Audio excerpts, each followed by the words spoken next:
Eng dahshatlisi shuki, shu o'zimizdan ketib qolgan boshqa bo'lganlar odamlarni o'shanaqa ijtimoiy tarmoqdan topib, telefonini topib, elektron pochtasini topib, o'ziga rom qilib, o'ziga chaqiryapti.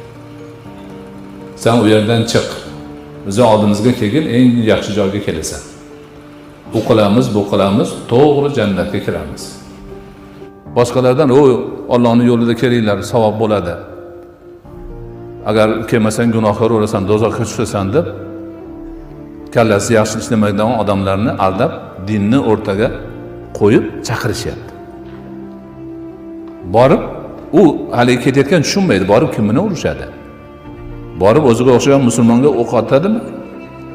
Shuni bir o'ylab ko'rmaydi. Ketadi. Ketyapti. Hozir musulmonman deganlar qirg'in barot qilib, urush qilib bir-birining qonini to'kyapti.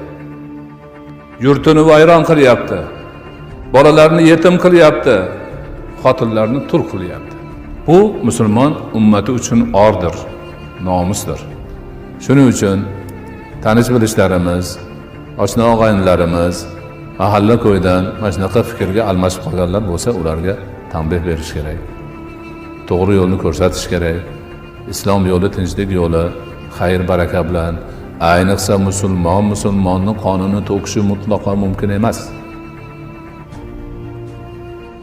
Qana qilib la ilaha illalloh deb turgan odam ikkitasi bir-biriga o'q otib bir-birini o'ldiradi. Mana shu narsalarni biz yaxshi tushunishimiz kerak. Mana shularni tushunsak, bugungi kunimizni qiymatini bilamiz.